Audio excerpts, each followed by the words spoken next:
Dobro večer, opet se srećemo kao na početku. Ne znam za vas, ali mislim oni koji su zaista dosljedno pratili ove događaje, nekako se to sve sklopilo u jedan isti dan. Imamo osjećaj da smo toliko impresija dobili u jednom trenutku, da se to sve sažima u jedno zaista pozitivno iskustvo i cijelo jutro i cijeli dan slušam pozitivne reakcije ljudi i djeluje mi suvišno uopšte reći kako sažeti ovo iskustvo na Bukstanu, tako da ću spomenuti nešto što je direktor programa festivala spomenuo na presici kad smo najavljivali šta će se dešavati ove godine. On je tad već najavio da ima ideju za sljedeću godinu. I zamislite kada ste vi sigurni da imate nešto za 365 dana, znači da ste sigurni da u nečemu niste pogriješili, a prisutnost na svim događajima dokazuje tu činjenicu sigurno i na neki fizički način. Toliko ljudi puni ovu salu da mislim da će nam za par godina trebati veća. Pred nama je finalni događaj, finalna konverzacija koju će voditi naša književnica Senka Marić o knjizi COLM-a TÓIBINA i mislim da je suvišno da ja išto tu komentaršem jer će naša književnica već to odlično odraditi, tako da ću vas zamoliti da uživate u ovom razgovoru i da vam najavim da poslije samog razgovora ćemo dodijeliti nagrade za radionicu kritike koja se uporedo dešavala sa ovim glavnim promotivnim programom vezano za književnost i ona će promovisati mlade kritičare koji su odlučili dati taj svoj slobodni glas, osvrnuti se na neka nova djela, pa eto, molim vas da i taj dio poslušate i sada naravno ponavljam da uživate.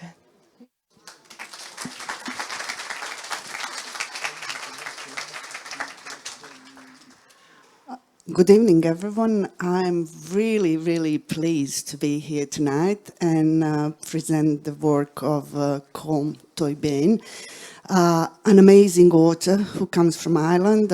You've all heard of him before. I'm not going to read his whole biography because it would take up at least half of our evening, but I say that he has written 10 fiction books, numerous articles and essays, and he's a dramatist as well, and highly recognized professor all over the world, really. You've been teaching in United Kingdom, lately in United States of America, and I think all of us who had the pleasure to read any of your books are really happy to be here tonight. So good evening and welcome to Bukstan. Thank you very much. Thank you. Tonight we'll be talking about the book called The Magician. It's a novel about the life of extremely important author Thomas Mann. And firstly, I would like to ask you, especially having in mind that you have written another novel called The Master about the life of Henry James. How did you decide to write about Thomas Mann? I think for the same reason as I wrote about Henry James, which is that I read both of these writers when I was in my late teens and early 20s. And I think for all of us as readers, those years really affect you. The books you read then stay with you. And what I thought then was that writers like Henry James, Thomas Mann, those names, wrote out of certainty, security, entitlement, and a sense of ease in the world, and that their photographs, their everything about them was about power and strength.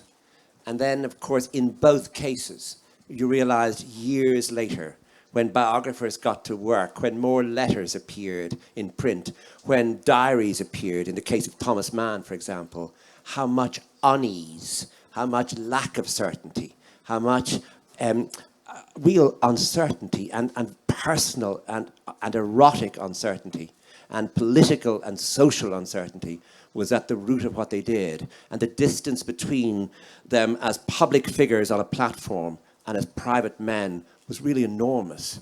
And even though James didn't appear much in public, there was a sense of him in public. And that sense, as an essayist, as a reviewer, and that sense was of somebody who was a powerful figure in the world. Well, he wasn't. And we know that from letters, and we know that from other people's descriptions of him. And in a way, we know that from his fiction, had we looked properly, or had I looked properly at the beginning.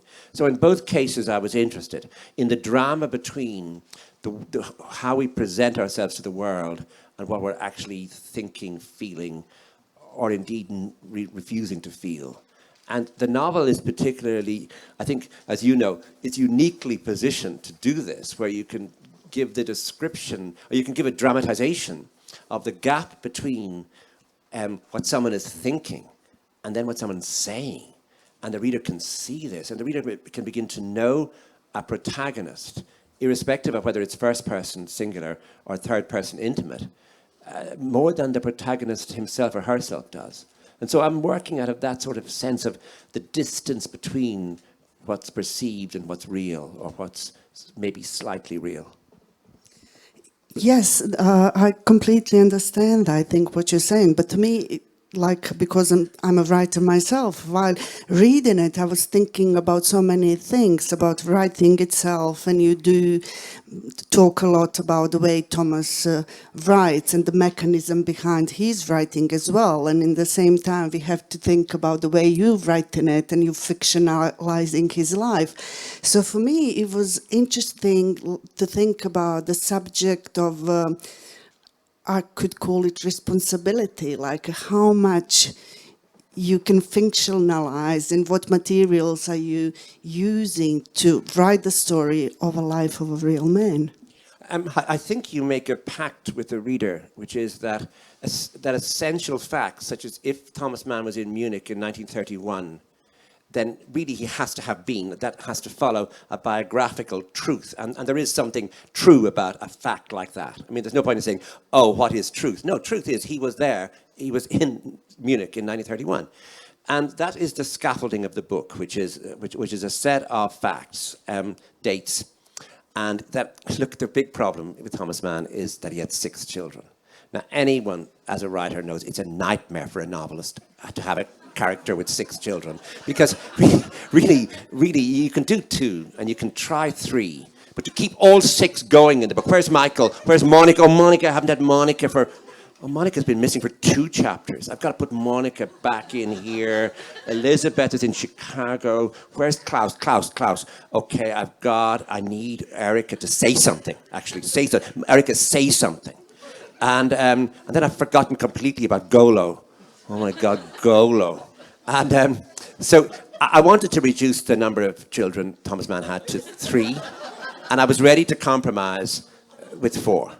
I wanted to get rid of particularly Michael and Monica.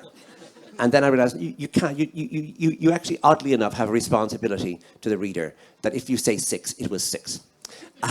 And that's just the scaffolding. What you're then doing after that, and your main task, is creating an illusion for the reader that you're in the room, you're in his mind, you have his memory, you have his feelings, and you can see what he's seeing. That's what you're really working to do, but you must stick to in some way or other. That, you know, Henry James, yes, he moved out of London in 1897. He did not move the previous year or the year after. And he wrote The Turn of the Screw in the very year that he did that move from London. And, you know, these are essential, but you just take for granted, you know, that this book is going to be filled with lies. In other words, filled with dialogue. I wasn't in the room, I couldn't know. But at the basis of it, I'm using what you might call historical fact, historical truth. It's interesting that you said dialogues now. I think everyone who has read your book was absolutely amazed by the dialogues between the characters. And they all are really specific, and we can see and feel them as people. And I think one of the probably most lovable ones is Thomas's wife, Katya. And her character really speaks out through the dialogues, I would think. Yeah, I mean, the problem is, in English, how do you write dialogue in another language from 100 years ago? And if you try and Germanize, if you try and make it Teutonic, you put the verb in the wrong place and it looks odd and people think that must be how Germans spoke. You lose the reader completely. And then I thought, well, most of it happens after the First World War, in the 1920s. You thought, go back to a sort of almost a dialogue from a movie or from Hemingway, clipped with a lot of interruptions, with a lot of people trying to be smart. These are very smart people. And in the middle of this smartness comes Katja Pringsheim, she meets him when she's about 20. She is the only girl in a family of very smart people. Her twin brother is studying conducting with Mahler. Now, I don't know anything more posh, you know, in around 1900 than to be studying conducting with Gustav Mahler. And they're tremendously rich and her father is a professor of mathematics. She's one of the first women to study science in a German university. They're assimilated Jews and they live in Munich and they entertain a great deal. For them, Thomas Mann is provincial. He's from Lübeck, but he's written a book. And for them, that is the most important thing. He's written Buddenbrooks. Her grandmother, Katja's grandmother, is the most famous German feminist. And actually, sometimes I get mixed up over what's true and what I made up, but I made this up, actually, that her grandmother says at one point that she's completely in favor of homosexuality, because if it really got on, if all men went that direction, they would leave women alone. And she thought that would be a tremendously good idea. But her grandmother genuinely loved Thomas Mann's book, Death in Venice. And you can just imagine if you're a writer, your wife's grandmother begins to write about you in the papers, saying how much she loves your book, Death in Venice, because she wanted him to go in that direction. So these are cultured bohemian people. And the idea of this young, provincial, homosexual novelist arriving into their milieu, wanting to marry their daughter, would have amused them. And Katja entered into the relationship. Someone in the audience knows more than I do about how you have 6 children under these circumstances. But in any case, he never looked at another woman, which must have been a relief to her because her father was a great philanderer. And she was a tremendously witty and interesting person. And she was intensely loyal to him.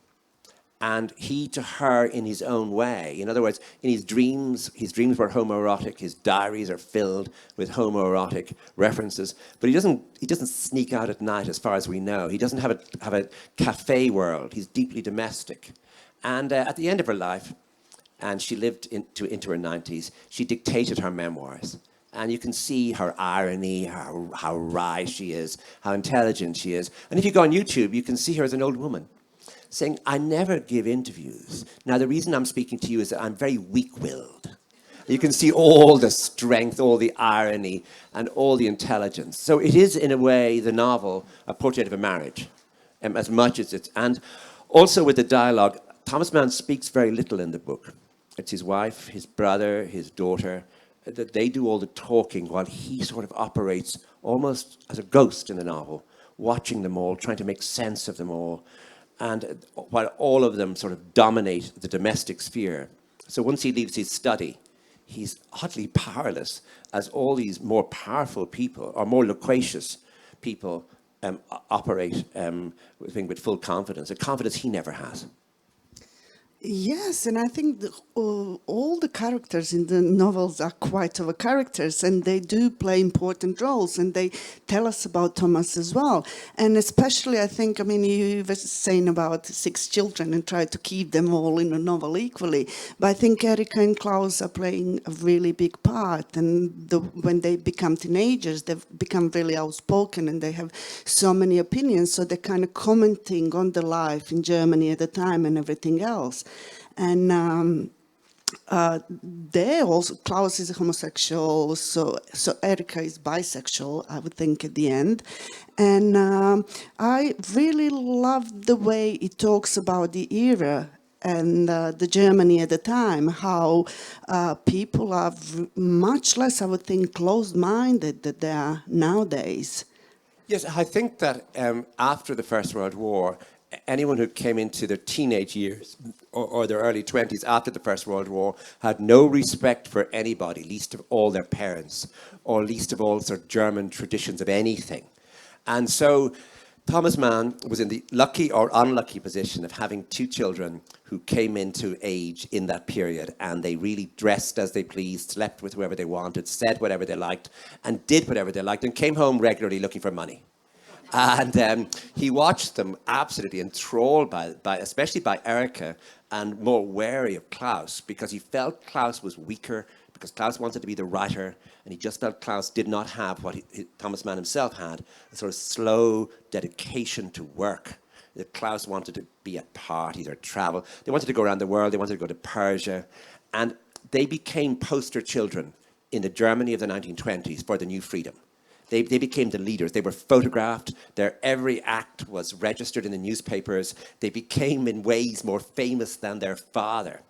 And their father was amused by this, but obviously what they weren't noticing, because they weren't affected by inflation, because his books were selling in America and in England. He was getting money from outside. So the family was not suffering in the way Thomas Mann's sister or his mother, their pensions were zero suddenly. So they behaved with full confidence, not watching what was actually happening, what began as undergrowth and what began to grow. They didn't see it coming. And when it came, of course, when Hitler came to power, those two kids, Klaus and Erika, were particularly disempowered. It was outside Germany. They were constantly trying to, they had no role. They had a role briefly in America as spokespeople. Klaus had a magazine, but they were oddly lost. And of course, for Klaus, morphine and opium became very powerful. But then they're hilarious. Look, Erika, she really was very brave. She knew no fear. So she's in Amsterdam at a party. And she realized she's losing her German passport, and they're not, this is about 1935, and they're not going to renew it. And she's public enemy because she's running a theater company against Hitler and stuff. And so at the party, she sees Christopher Isherwood. And she goes straight over to him and says, "Hi, I'm Erika Mann. I need to marry you."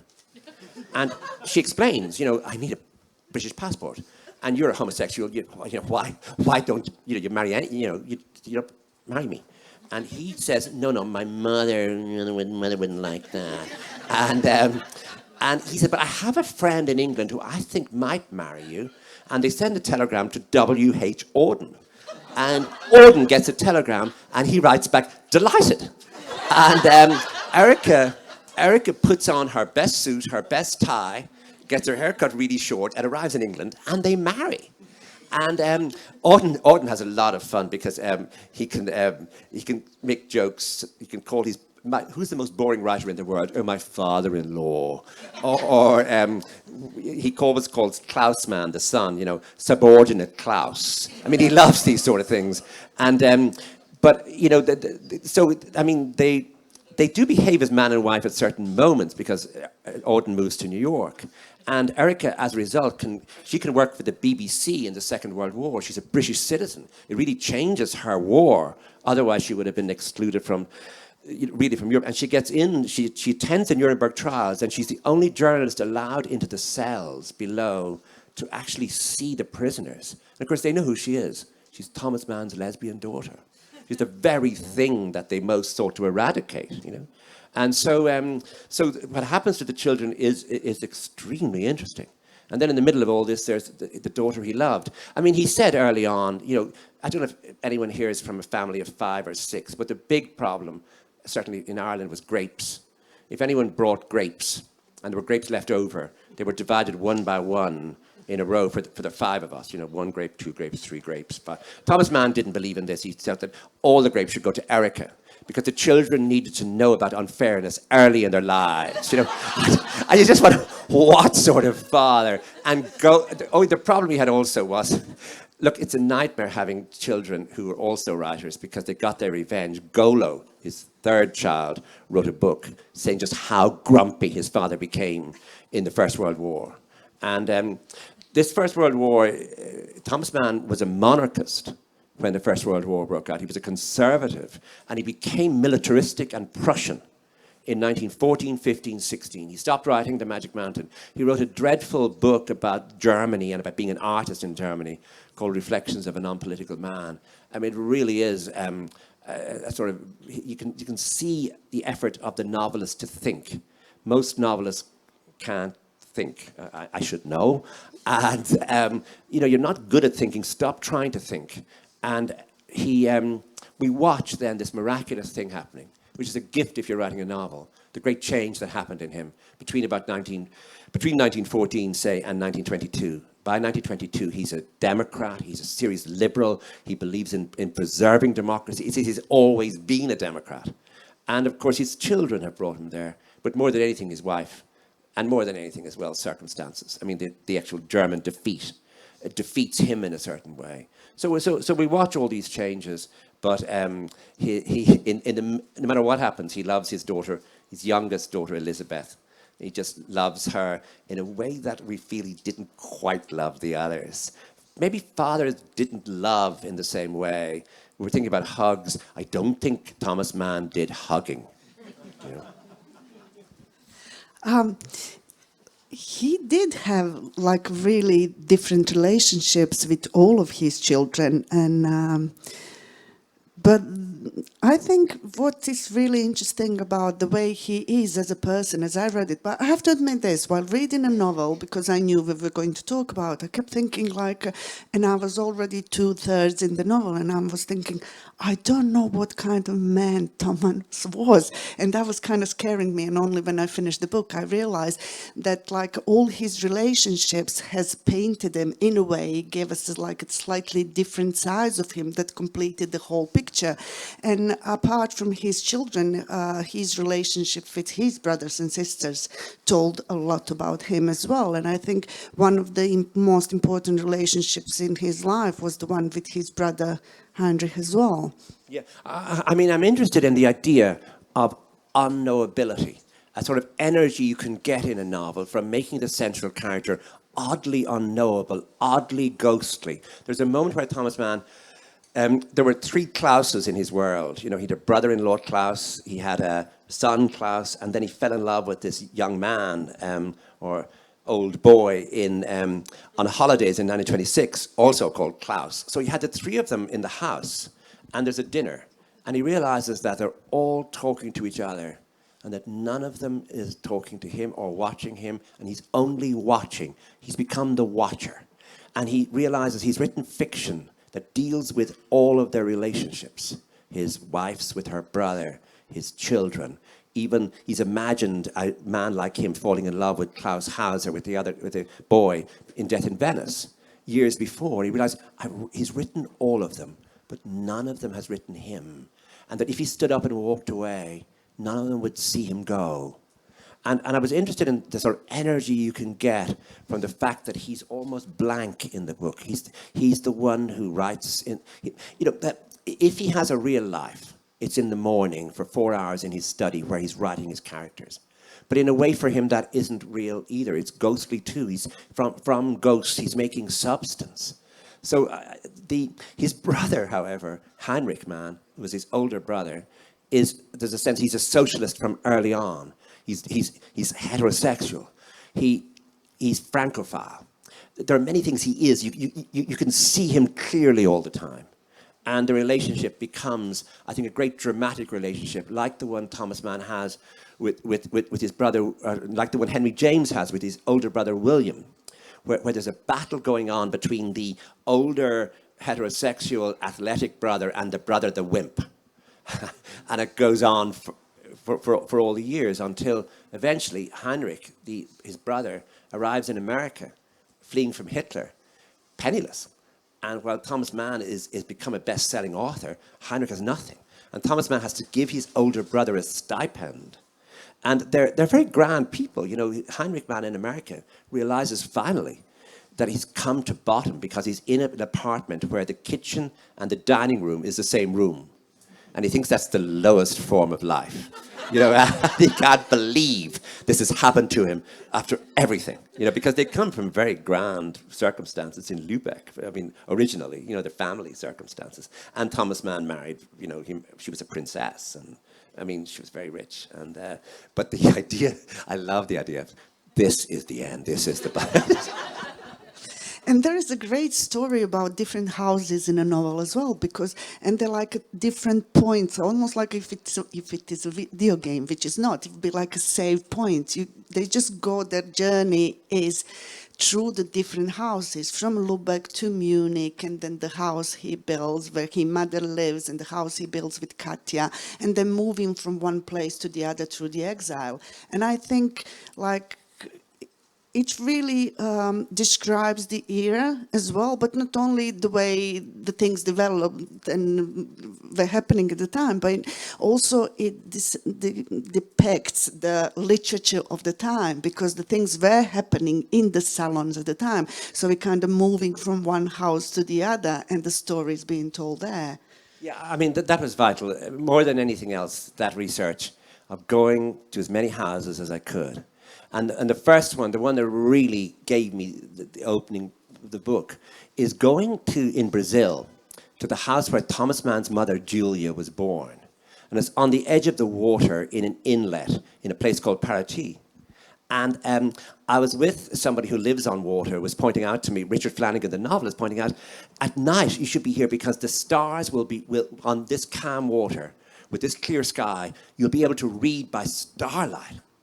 And I realized, of course, Thomas Mann's mother lived in this house until she was about 7 or 8. And then she was taken to Lübeck. Her father was German and her mother was Brazilian, meaning her mother was of mixed blood. And she came age 7 or 8 to Lübeck, which of course the sky was overcast and everything was cold. And that was the first house. But in 2005, which is a long time before the book was published, I was in Los Angeles for the first time and I asked, does anyone know how I can get into Thomas Mann's house, which is in Pacific Palisades, the house he built in 1942. And he lived until 1953. And everyone said, no, the woman is fed up. She's tired of TV crews and Germans and scholars and all these people. No, but the Los Angeles Times that I was working for actually called her, and for the first time in many years she relented. And in that same week, she let Susan Sontag's son, David Reef, into the house, and let me also, in a separate visit, into the house. Susan Sontag had come to the house as a young woman, curious about this great writer, and getting into that house, just seeing, he built the house when his children were adults, but it's like a house built for many children, because of his 6 children, 4 of them were still homeless. This was their home still into their 30s. And he built a house with bedrooms for each of them. But the thing that really moved me was his study. It was away from the domestic space. He had his own staircase. He had what we all want, really, a study, a staircase beside it, separate from the rest of the house, going up to your own bedroom, so no one ever knows where you are. And it's outdoors out into the garden, of course. And that study was a replicate of his study that he had in Princeton. So in other words, he found shadowed rooms, bookcases, something that didn't look either Californian or New Jersey or American. And that house, the house in Lübeck, of course, has been reconstructed, having been destroyed in the war. And again, you see the importance of the Mann family. It's called the Buddenbrooks house. It's the house that novel takes place in. And again, you can see the importance of that. But of course, Katja's house in Munich, where I would love to have gone in Archistrasse, is gone. And there's no sign it was ever there. There's no sign that house was ever there. So that was destroyed. It was destroyed first by the Nazis and then even what was rebuilt. And the Thomas Mann's house in Munich has been restored, but the owner is letting no one in. There's absolutely no one to get it. So he just used to stand outside in the rain and look at it. And but seeing the houses gave me a huge amount of inspiration and help, just getting into the rooms and imagining that house in California, the children would all come back and Michael became a viola player and he worked with the string quartet so that Thomas Mann could ask him to play various quartets for him in that space. And much of that space, that house has now been restored by the German, it's been bought by the German government. But when I went into it first, the woman told me that she had bought it directly from the Manns. And therefore, she was able to say that they changed nothing. The tiles in the kitchen were their tiles, the oven, a lot of the fittings. So you could see, you could also see just how rich they remained, that no matter what happened to the other German exiles, the Manns always had money. And that separated them. People like Adorno, people like Bertolt Brecht, those sort of people just lived in. Brecht hated Thomas Mann for many reasons, as a great bourgeois, as just, he just had no time for that sort of German. But the way they lived, the chauffeurs, the gardeners, they had all that. So the houses gave me a huge amount.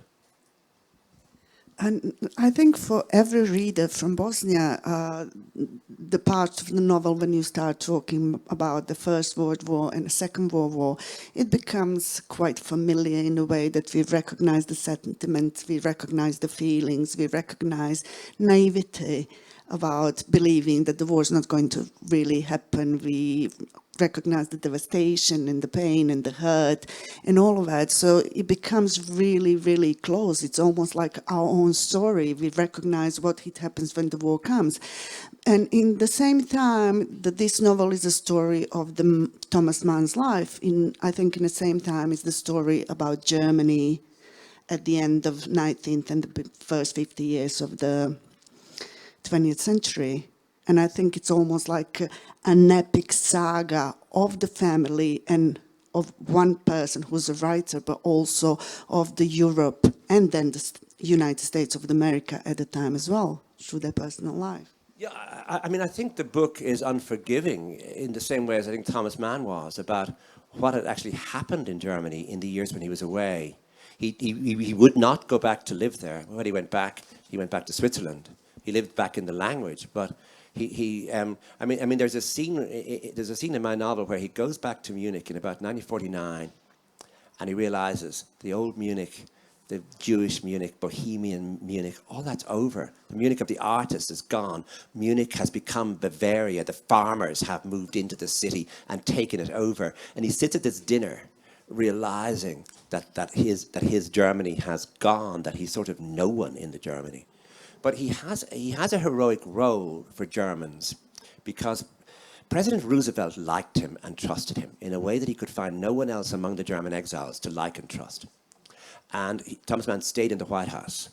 And Bertolt Brecht blamed Thomas Mann's wife, Katia, more than Thomas, for influencing Roosevelt about German policy, saying that Germany could not be easily reconstructed. But Thomas Mann changed that because in 1942 and 43 into 44, he began to give these talks all over America. Now, you have to imagine no Japanese writer was doing this, no Italian writer was doing this. So he was doing it as a German of the future, as a man from the future, talking about the German past as a liberal and democratic past that really he invented for these lectures. But the lectures were called The Coming Victory of Democracy, and he spoke with a funny accent, and thousands of people came to see him in places like Oklahoma. And he spoke, the lecture was generally called The Coming Victory of Democracy. And he was trying to say that defeating Hitler was not the point, that the ideals that America represented or that Britain or France represented were ideals that Germans would embrace with great ease once they could. Now, this was a difficult argument to make, and he made it in those years, and he did broadcasts into Germany. So he operated politically in a very idealistic and serious way, as perhaps only an artist of his stature could. He had already supped at the poisoned, with the poisoned soup of monarchism or militarism. He's already been there. He knew what that was, and he knew what escaping it meant because he had done it. And so he began to dream a new Germany.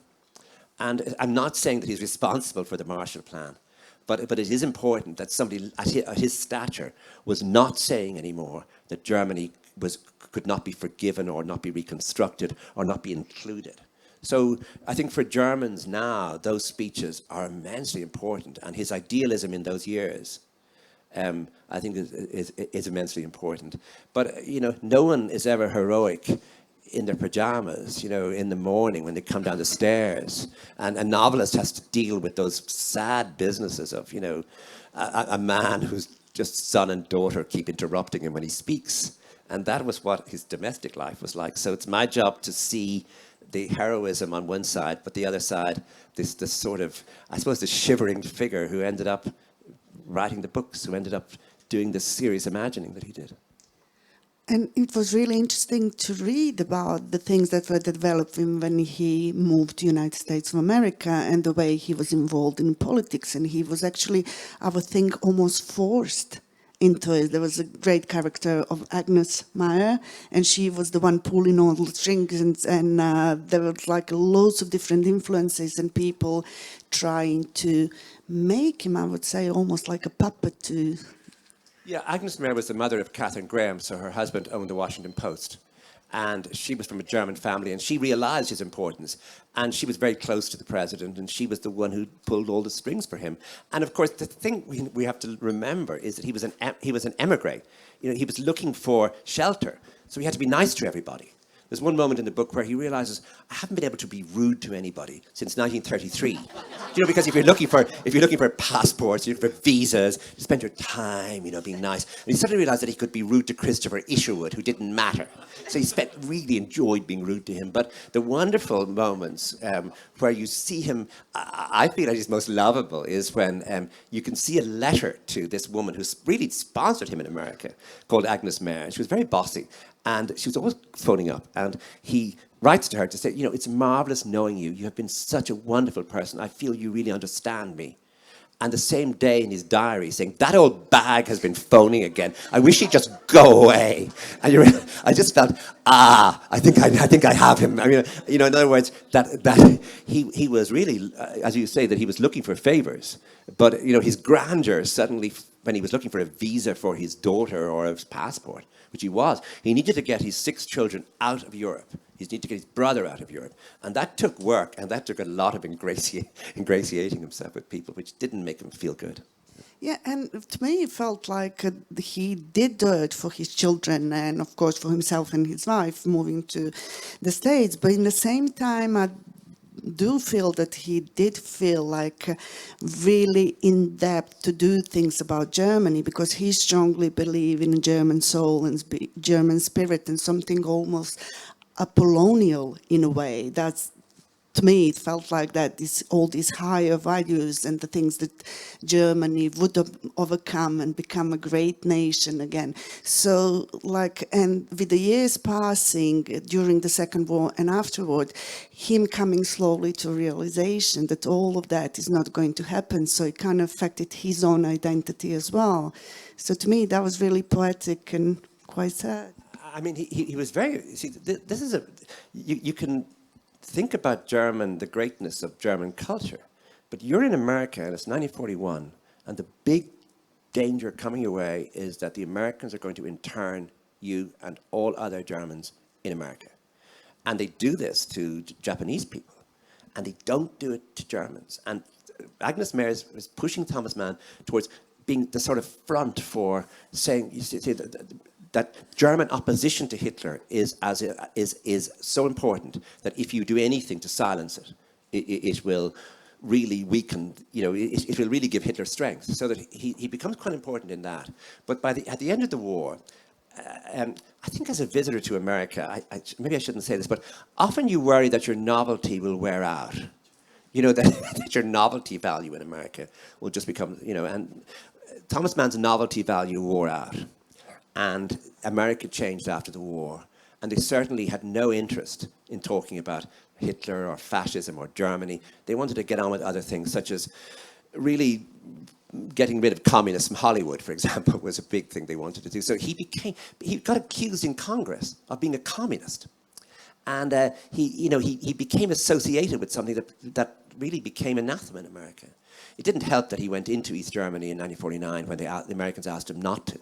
He said that Germany was not divided in his imagination, and that he spoke German and his language was not divided. He lived in language. But the Americans thought, well, you know, you're either with us or you're not.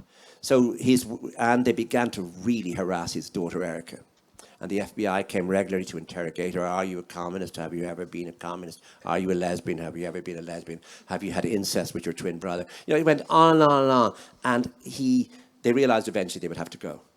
And so in 1952, at the age of 77, they sell Pacific Palisades, they sell the house, and they go and live in Switzerland. And he has 3 more years to live. And in those 3 years, he's 1 more book to write.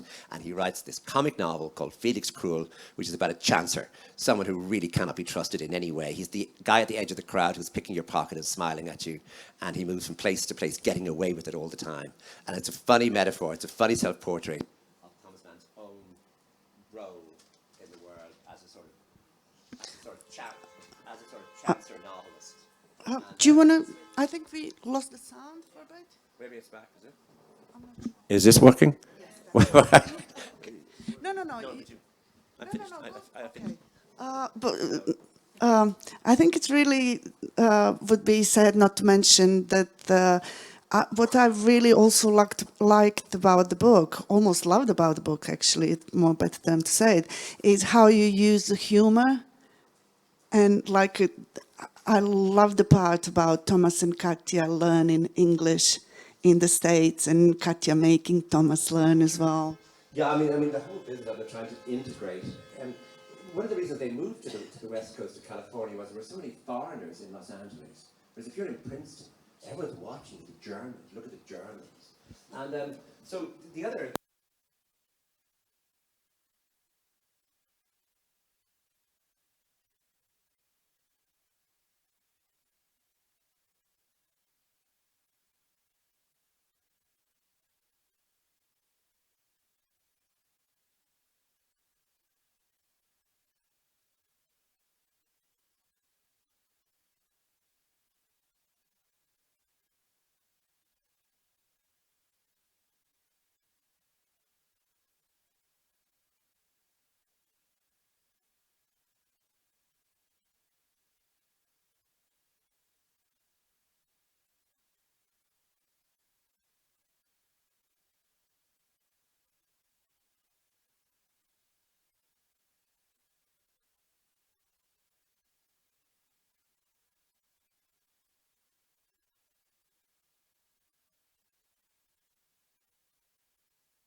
Had to cut out a lot of her because I was just enjoying myself too much, you know. And I was losing the story just to get Alma to do something else.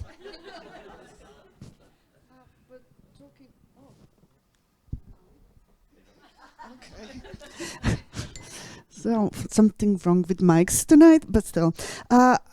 Talking about funerals, there's also another really important funeral, that is Klaus the son funeral in the book, and the decision that Thomas and Katya made, and the letter that Michael wrote them afterward. I kind of felt that that's the point that it's starting to bring the book into the finale, because we know Thomas has lived and has died at the time he did, so there had to be a natural, from the climax we had to come to its natural end. And I think with Klaus is that we kind of realizing that the things will start going to that direction. This is a really difficult subject. Thomas Mann's eldest son, Klaus, committed suicide in the south of France in 1949. And Thomas Mann and his wife Katya and his daughter Erica are in Stockholm. So they hear the news in Stockholm. Now my job is, first of all, to do this so that you don't expect this news to come. Obviously, if you've been reading a biography or you look at him up on the internet, you'll see this happen. But I want you to, for a moment, just forget you know this and realize the shock they feel now. Because no matter what they feel guilt. And Thomas Mann feels blame. You know, this is what my son has done to his mother. Look at her. And instead of coming together, the three of them, in that hotel in Stockholm, they move apart. They almost can't speak to each other. He's in the lobby watching his own wife of 50 years walking, and she seems a stranger to him. They can't connect. And it's clear, what I know is they don't go to the funeral. And we know this because Michael is with his orchestra, is in the south of France, and he ends up going late to the funeral, but playing a largo on his viola for his brother. But the others are not there. Now, how do you handle this? And my way of working it out, after a lot of trying different things, was to do it in slow time, was to give every 5 minutes, it's a drama. That this goes over a day or a day and a half, and have each moment described. So Thomas Mann just simply doesn't know what to do. But he does know that he doesn't want himself or his wife to walk through the streets of Cannes behind his son's coffin. That it's just been too much has happened. And so I want the reader not to blame him or judge him. I want the reader to actually become him, to see things from his side. It's hard because most people would just think, look, why didn't you just book a flight and go? You could do that. And in the middle of that, I realized that because the book is so, I suppose, austere in the way the sentences are made, it's all third person intimate, it's third person. He. What do you do? If you put in a first person voice, it would be very powerful here, meaning a letter. Now, I made up that letter. And I didn't know what to do when I made it up, because I was trying to, what I was saying at the very beginning, you know, the authenticity of the fact thing. You know, did Michael write his father a letter? No. Ha, I'm breaking my own rules by having a letter. But at the same time, I know what Michael felt about this. Michael felt that their childhood had been blighted by this artist father, and the world is very grateful to you for your books. Well, we're not grateful for all the times we were told to be quiet in our own house while you wrote your next book, you know. And it's that sort of letter. That's a recriminatory letter, grievance letter written by the son who felt the most left out of the family. And again, I know but it's outside the remit of the book that Michael will eventually commit suicide. But this letter is angry. And I write this letter in one go. You know, you like write that in real time. Write it as though you're him writing. And Thomas Mann destroys the letter. He doesn't show it to his wife or his daughter. So I don't have to worry about the archive, because it couldn't be in any archive. But at the same time, I don't know what to do. I'm not sure I did the right thing. When it was written, I thought, if it's in there, it will actually do a lot of work for me. If it's not there, I'll have to work out some other strategy. And I like Katya Mann, I'm very weak-willed, and I give in easily to temptation, and I left it in. So I mean, I don't know what that says about me. I think it says you're an amazing writer. No, but it's dishonest. I mean, it's not right. There are two ways of looking at that. Another thing that I really, really enjoyed in this novel is how you write about homosexuality. And there was, the way it was portrayed, there was nothing really scandalous about it. Not that I think it should be, but in a way he accepts himself and who he is, and the way Katya accepts him for who he is, and his children being homosexual as well. And the great ease that you put into the whole story about the sexuality, like giving it the space it needs in the novel, but in the life of those people as well. I mean, he was homosexual with his eyes. So, I mean, the diaries are amazing because he's giving this 2-hour-long lecture on Schiller or some serious German subject. He's wearing a sort of 4-piece suit, and a 3-piece suit. And he goes back home, and there's an audience of 1,000, and he goes back home and he writes in his diary, in the 3rd row, young man, caught his eye, he returned my gaze, oh, what dreams, you know, and you go, that's what he was thinking about while he was giving the lecture. And this goes on right through his life. And it comes into Death in Venice very beautifully, where Aschenbach on the beach is gazing. He's gazing. It's all about the power of the gaze. And then in 1926, on holidays with his wife and his 2 children, he finds this 17-year-old boy called Klaus Hauser. Again, how now? I mean, at this very moment, how are we going to deal? In the age of me too, you too, it too, how are we going to deal with this writer in he's in his 50s, who is not only gazing at this boy on the beach in the island, an island in the Baltic, but he's actually inviting him back to Munich with the family. And Klaus Hauser comes back with him. You can imagine getting a 70-year-old boy to come back with you, with your family. So I had to make Klaus Hauser one of those kids from the German 1920s who's completely forward, who's let do whatever he likes, who's super intelligent, who knows what's going on. His parents can see it. No one has a problem with this. His parents are artists. And he goes back to the house, and Thomas Mann in his diaries later just records a kiss. And you realize, of course, a kiss means everything. And what I'm trying to do with this is just a touch, where he's showing him something on the paper, and Klaus Hauser just touches his hand, and that touch. So that, you know, it's not sex, but it's almost more powerful in being tactile, being tentative, and how much it means to Thomas Mann years later when he thinks back in his diaries over the number of very few men with whom he's been in love or with who he's touched or who he's kissed.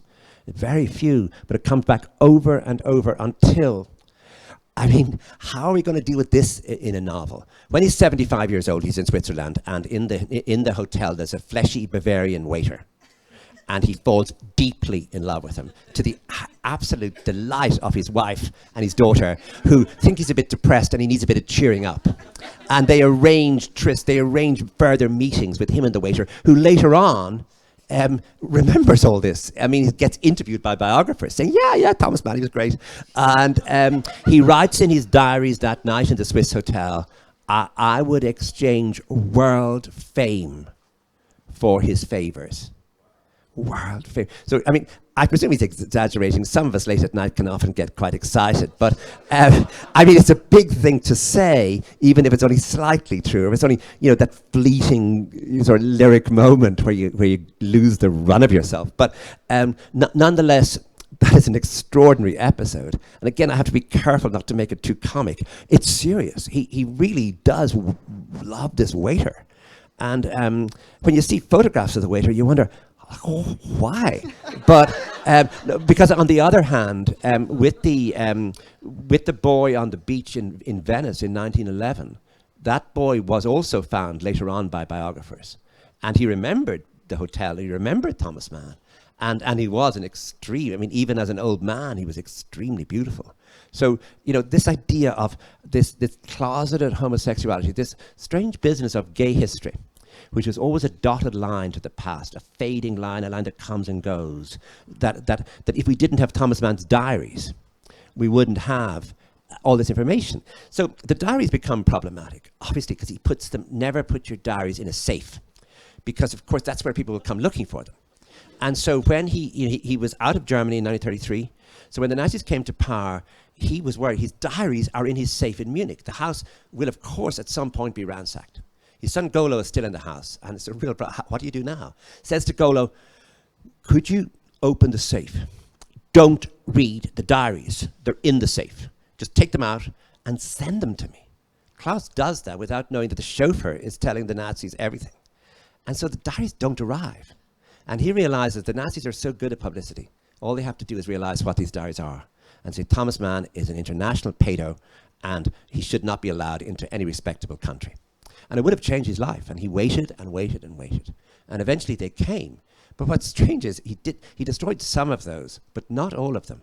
And when he was in his will, he said his diaries were to be published in full. I think first he says 30, and then he changes that to 25. And then they were, I think, published 20 years in German, with his son Michael as the editor, were published in German. And of course, the poor old scholars who'd been working away at Death in Venice as metaphor, Death in Venice as symbol of beauty, symbol of decaying Europe, symbol of this, symbol of that. No, symbol of nothing. He saw that was it. It was autofiction. And it was autofiction. He just changed his name to Aschenbach. And so that changed things a bit in a Germany, even to this day, is not fully comfortable with ideas of homosexuality. It's quite an odd conservative place, Germany. And so, his wife, of course, Cathy, was still alive when the diaries came out. Not that she cared, I mean, she thought it was, but Michael, of course, was really damaged by the references to him in the diaries, including an account of going to the abortion clinic when Cathy was pregnant with Michael, where everyone wanted her to have an abortion. And she just decided in the end not to. I have to say, if I read that about me, I'd be sort of interested in the drama surrounding my, whole business. Will they have me or won't they? But Michael didn't feel like that. And so the diaries were really very difficult for him to read. But they were very difficult, I think, they gave us a whole new version of this figure. The other thing that I found really interesting is the way you write about the way Thomas writes, like the mechanisms and the way he finds the ideas and how he gives parts of himself into the novels and how he finds inspiration and everything around him. So I felt like reading that, like you disclosing the craft secret by telling us how we all write. I mean, in one of the big archives that's lost are Katya's letters to her husband from the sanatorium in Davos, where she was being treated for tuberculosis in around 1910. Around 1913. And so suddenly he is the only parent in the house because she has tuberculosis and she's in Switzerland. And he made one visit to her. So he gets this massive novel published, 1924, The Magic Mountain, from things that actually happened that pressed on him the idea of how long was she going to stay. Could her visit for 3 weeks, as in his novel, the visit of 3 weeks, become a visit of 7 years? Are her letters describing the people in the sanatorium, the people we get eventually in the novel? But in other words, we're looking at a really interesting example of how a big novel starts. It started with him, as in his novel. Hans Castorp is the character, goes to see his cousin. Thomas goes to see his wife. And that makes its way. And we see in a novel like Dr. Faustus later on, we see a version of Thomas Mann's mother and a vivid description. And this is another story of Thomas Mann's two sisters and how they both committed suicide, as they did. And so that's, everything that happened to him gets stitched into the novels in some way or other. That Buddenbrooks, his first novel, is the story of his family. In other words, that his father died when he was a teenager. They moved from Lübeck to Munich. He lost everything. He lost being a little prince in the street. Nobody in Munich knew who he was. And he began then to reconstruct not only his own childhood in Lübeck, his father's childhood, and then his grandfather's childhood. So he went back 3 generations in this novel to rebuild brick by brick the lost place, Lübeck. And so he works so much from, I think, urgent need to recover something that's gone or to describe something that's not resolved. In Death in Venice, his sexuality. In Dr. Faustus, his own relationship to art and to Germany. In Buddenbrooks, his own lost heritage in mercantile Lübeck. And so, and in a novel like Royal Highness, he describes what it was like to try and marry somebody from a completely different world who was richer and in a way smarter than him. So book after book, you can see ways in which he is finding metaphors for his own life, but also sometimes directly using something. And the saddest one is the figure in his novel, Dr. Faustus, a novel written in the 40s. He had 4 grandchildren, but the first grandchild who was still alive, is a man called Frido, and he was Michael's son. And he was in California. So this kid arrived in their lives, and Thomas Mann just loved him. He was speaking German, he just had this kid speaking German, and he just couldn't have enough of this kid. And he was also writing Dr. Faustus. So in the novel, Adrian Leverkuhn, his artist hero and the protagonist in the book, has a nephew who comes to visit, who's a little cute kid who just speaks beautifully. Everyone loves him. And Thomas Mann begins to slowly kill Echo, the kid in the novel, from slow meningitis. And he's based the kid on his own grandson. And in a way, you're watching him ready to use anything in order to nourish his novels and find the drama. And that's certainly the starkest version of that story. But almost in book after book, you can see various ways that he's working out things that really, really matter to him and that are not resolved. Things that he needs to find images for to see if he can find a way to understand them or resolve them, knowing all the time, of course, that he can't. Thank you, Colm. I don't want to ask any more questions because maybe we should give some time, space for the audience as well to ask a question if they would like.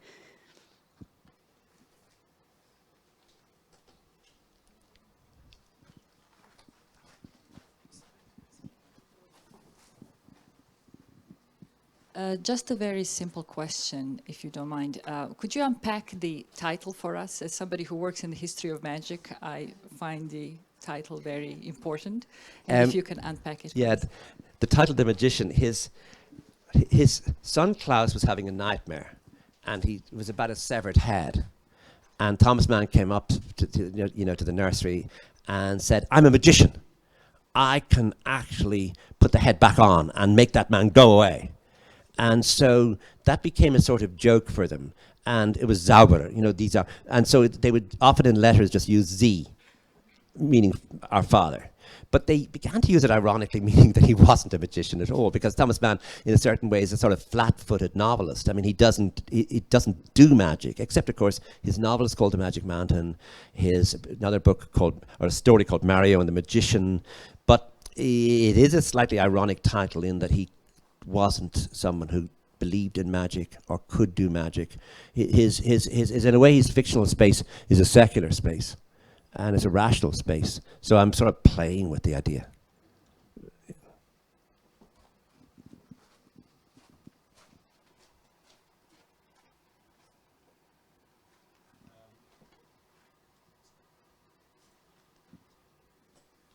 We have loads of them up here. Yeah. Yeah. We can pass them around. Okay. Yeah.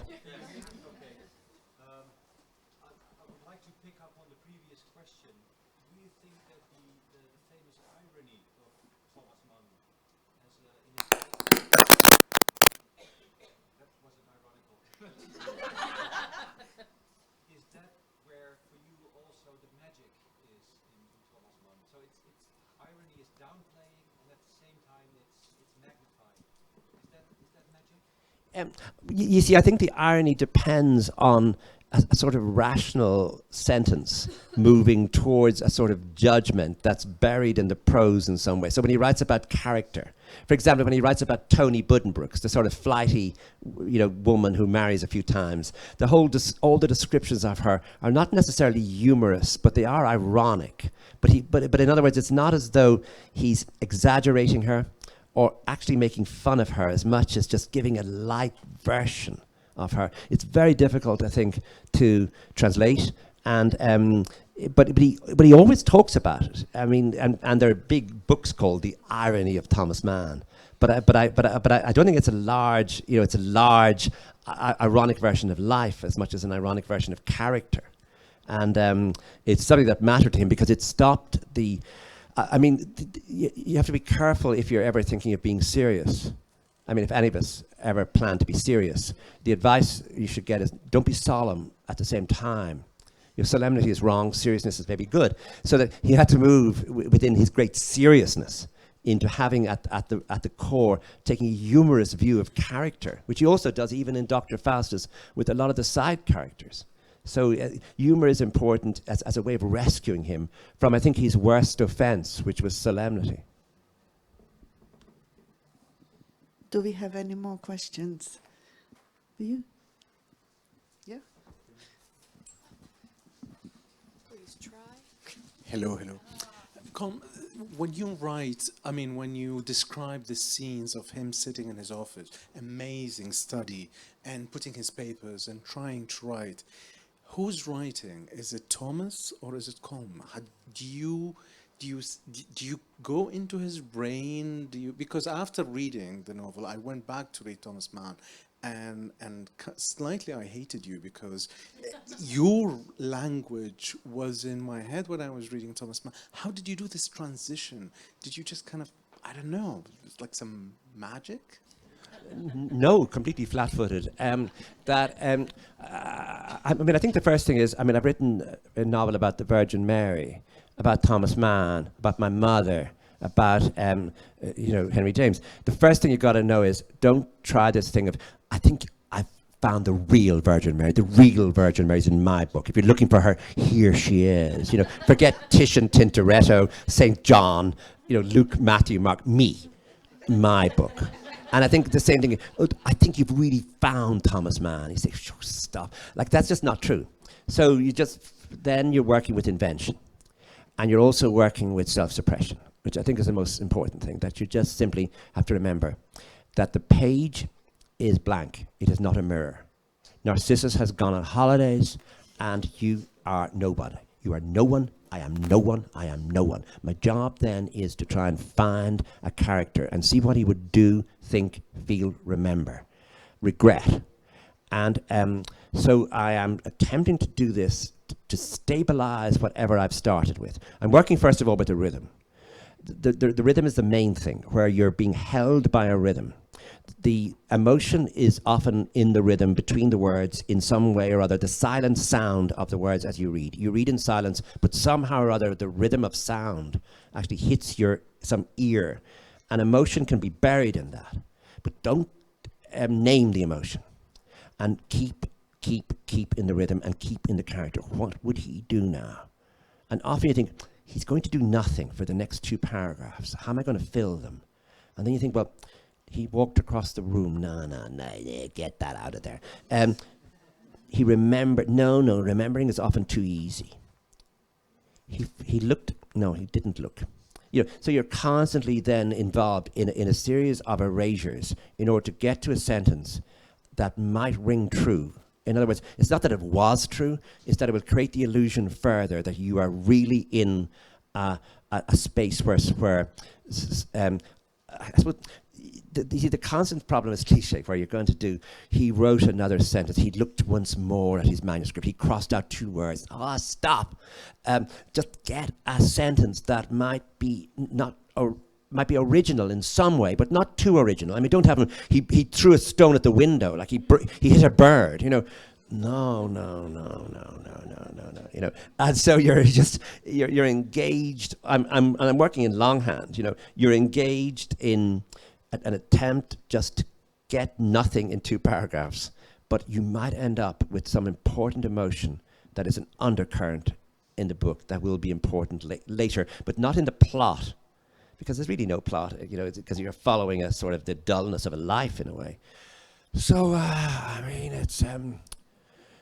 What happens, which is really the strangest part, is that bits of you come into the book despite your best efforts to keep them out.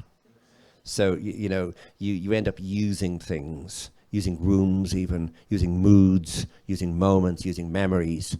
And, for example, in the opening of the book, there's an account of the whole surround of his father's death, of his father's last summer alive. And I mean, my father also died when I was that age, and I can work directly from memory. I find instead now of using a letter or a diary or anything from fiction, I am using something my mother did or my aunt said or I noticed or I felt. And you've got to try and stop that then. But it's very useful sometimes to go straight to something that has occurred to you and seems pressing and seems true and seems as though it's going to work on the page. Follow it and see.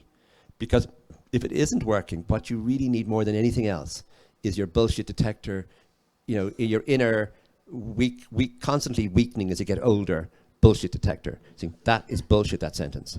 That, there's an attempt to write about an artist. Stop it. He's in a room. He's trying to, he's had breakfast. No breakfast. Will I go back to breakfast? No, don't do breakfast.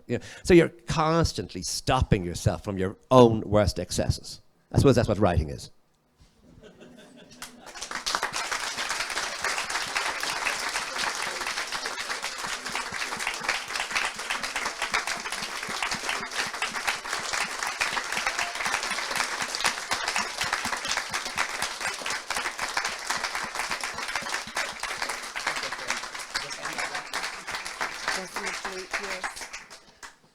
Thank you, COLM, so much for this beautiful, beautiful conversation. I'm sure everyone's really pleased to have been here tonight. And I apologize for my English not being at its best tonight because I'm feeling a bit sick, so I have to... Thank you all. Thank you, COLM. Thank you all for listening. If you don't mind staying just a few minutes longer, we're going to hear about the workshop that was done on Bookstand, and we'll hear more about it. And we're going to sit there. We're going to sit there. We're going to sit there. Yes.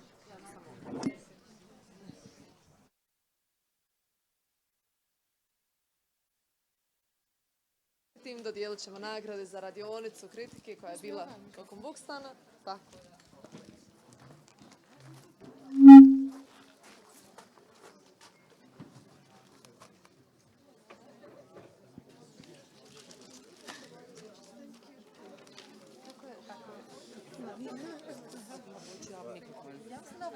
Aha, koji radi? Koji? Pa ako ne radi, šta će? Aha. 1, 2, okej.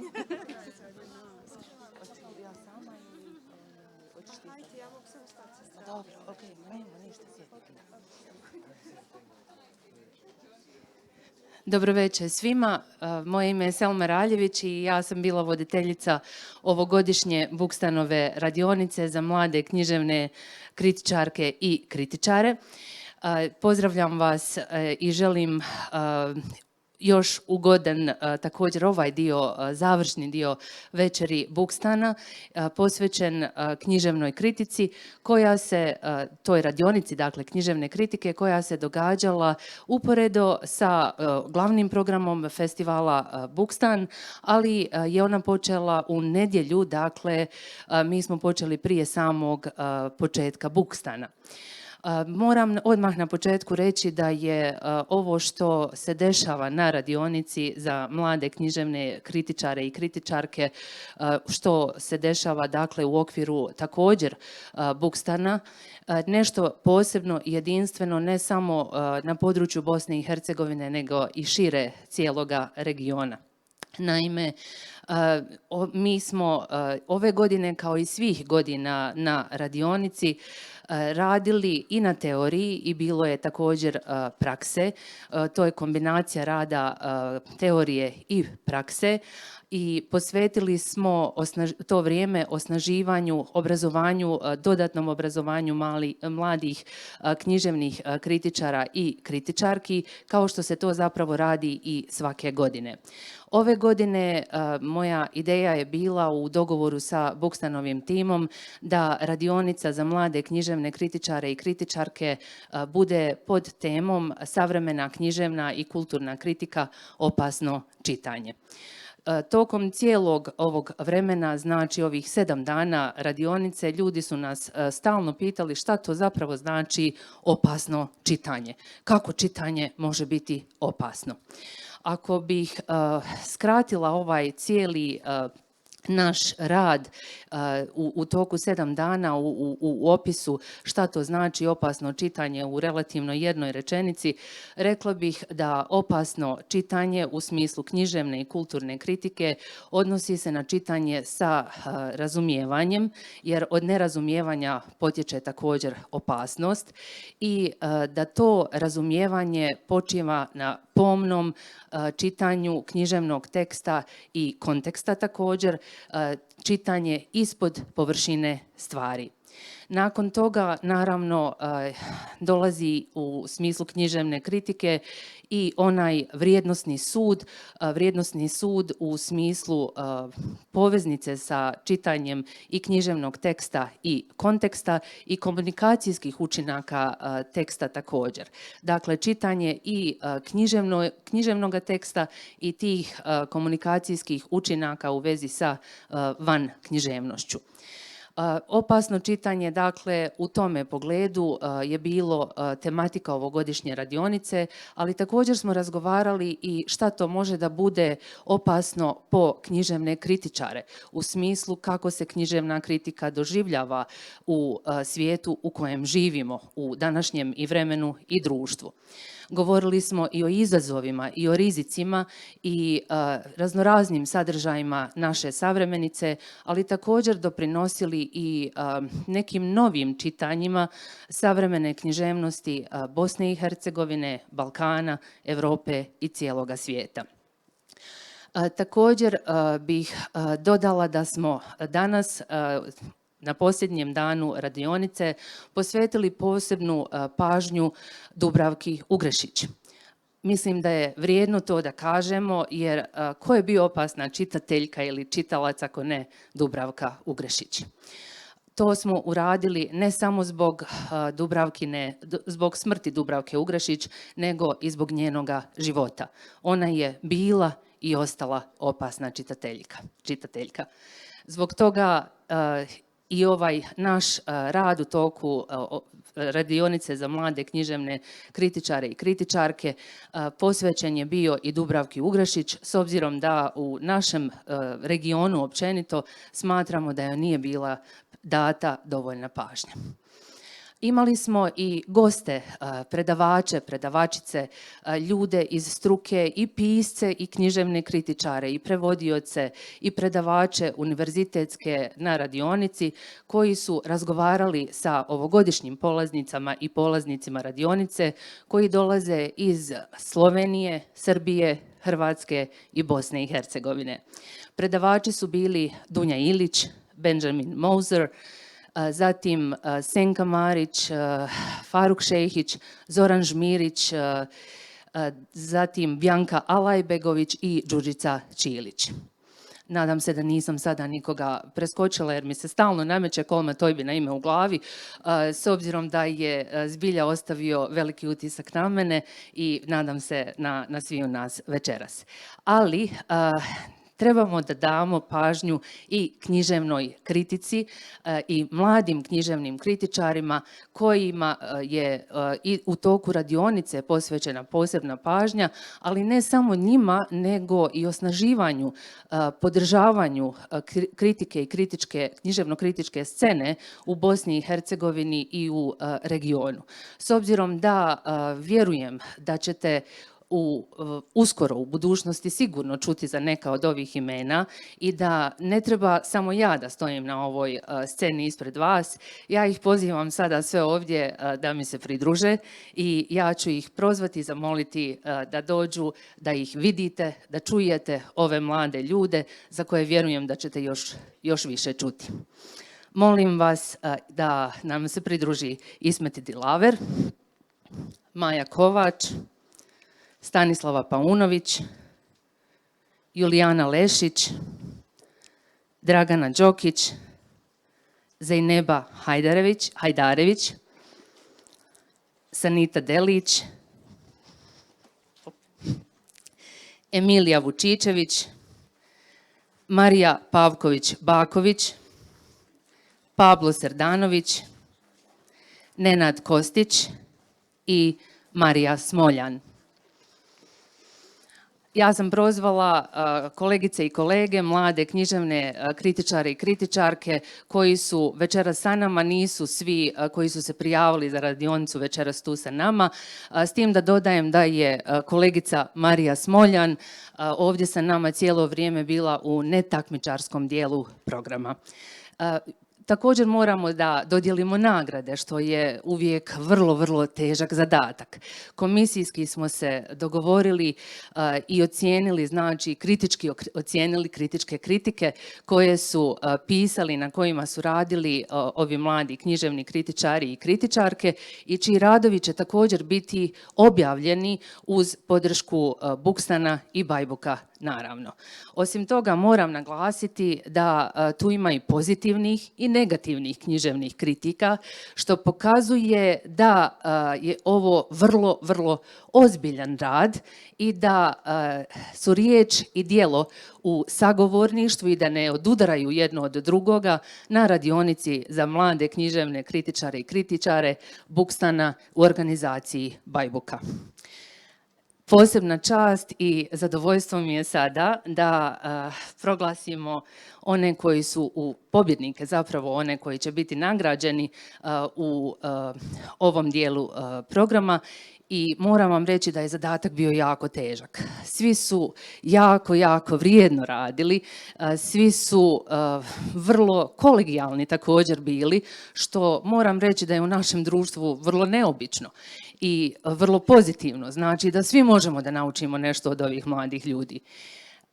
I bilo je vrlo teško ocijeniti ko to treba da dobije nagradu, ali smo se vodili ipak nekim postulatima da zadovoljava one osnovne normative pisanja medijske kritike i s tim u vezi imamo treću, drugu i prvu nagradu. Predložila bih da idemo tim putem i na kraju će biti dodijeljena specijalna nagrada. Treću nagradu ove godine dobila je Zejneba Hajdarević.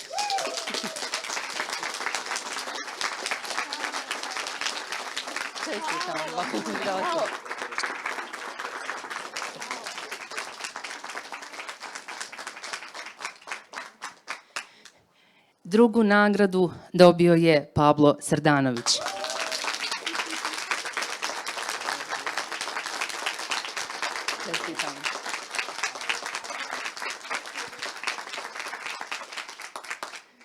Prva nagrada pripada Stanislavi Paunović. Čestitam vam na prestaciji.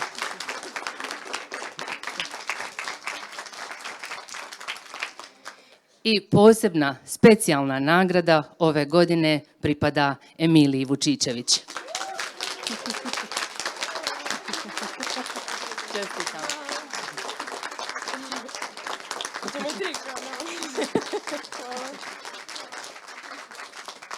Hvala svima, zaista je vrijedan rad i za svaku pohvalu svih radova bio ovih mladih književnih kritičara i kritičarki. Dozvolite mi još samo da kažem da smo mi u ovih 7 dana radili onoliko koliko se zapravo radi na fakultetima i univerzitetima u toku cijelog semestra. I to je znači rad u 7 dana i onaj predradionički rad. Znači, nama je recimo u jednom danu što se tiče obaveza, zadataka, dešavala se cijela sedmica u ovih 7 dana. A s druge strane, ovih 7 dana se spojilo u jedan dan, toliko je to sve brzo prošlo i ja se osjećam i vrlo emotivno večeras pred svima vama, jer mi je jako, jako žao što je sve ovo završilo. Mislim da ćemo svi nositi krasna iskustva i mislim da trebamo da posvetimo pažnju ovome što Bajbuk i Bukstan rade u smislu podrške i održavanja književne kritike u Bosni i Hercegovini i regionu, ali i osnaživanja nove generacije mladih, dakle književnih kritičarki i kritičara koji su ove godine ovdje zajedno sa mnom. Hvala svima. Ja sam uživala u svom radu sa vama i jako mi je teško da se rastavimo. Hvala vam.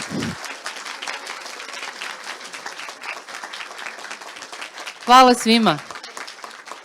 Iduće godine vidimo se i nadam se da svi nosite pozitivne utiske. Uživajte u ostatku večeri.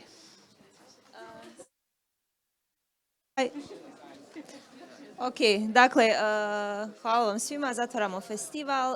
Da kažem tako ću gospodin TÓIBIN potpisivati knjige u knjižari Bajbuk. Eto, hvala vam.